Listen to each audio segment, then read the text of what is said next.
Hello everyone, আসসালামু আলাইকুম। Cooking by মৌসুমী চ্যানেলে আরও একটা নতুন রেসিপি দেখার জন্য সবাইকে স্বাগত। আজকে আপনাদের সাথে শেয়ার করব মাত্র 1 কাপ আটা দিয়ে শুকনো মিষ্টির রেসিপি। আশা করি রেসিপিটি আপনাদের কাছে ভালো লাগবে। প্রথমে নিয়েছি 1 কাপ আটা। আপনারা চাইলে এখানে আটার পরিবর্তে ময়দাও অ্যাড করতে পারেন।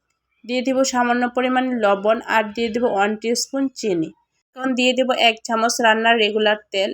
এখন তেল আর আটাটাকে ভালোভাবে ময়ান দিয়ে নেব। যখন দেখবেন মুঠো করলে এরকম দলা পেকে গেছে তখন বুঝবেন আটাটা ভালোভাবে ময়ান দেওয়া হয়ে গেছে। এই পর্যায়ে এর মধ্যে অ্যাড করে দিতে হবে পানি। আমি এখানে অল্প অল্প পানি দিয়ে এরকম একটা সফট ডো বানিয়ে নেব। ডোটা বানানো হয়ে গেলে এর থেকে ছোটো করে লিচি কেটে নেব। দেখেন এরকম করে লিচিগুলো কেটে নিয়েছি। এখন লিচিগুলোকে এরকম হাত দিয়ে তারপর মিষ্টির শেপটা দিয়ে দেব। আপনারা চাইলেও গোল করে মিষ্টির শেপটা দিয়ে দিতে পারেন। আপনারা আপনাদের পছন্দ মতো মিষ্টিগুলো বানিয়ে নেবেন। এগুলো মিষ্টি আমি একইভাবে বানিয়ে নিয়েছি। এখন এগুলোকে ভেজে নেব।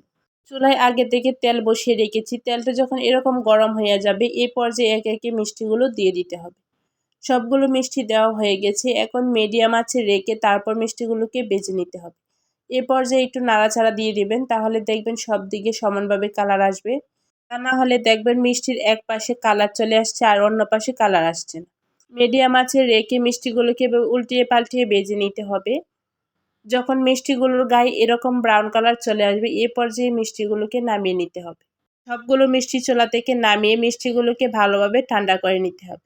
আর অন্য পাশে আরেকটি প্যান বসিয়ে এর মধ্যে দিয়েছি 1/2 কাপ চিনি আর দিয়ে দেব 1/2 কাপ পানি। এখন দিয়ে দেব একটা এলাচ মাঝখান থেকে ফেটিয়ে তারপর দিয়ে দেব। এখানে এলাচটা দিলে মিষ্টির মধ্যে একটা সুন্দর ফ্লেভার আসে।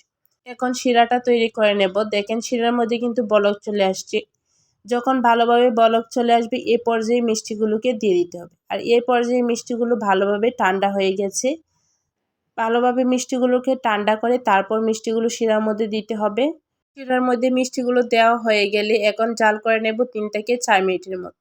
3 থেকে 4 মিনিটের মতো জাল করা হয়ে গেছে।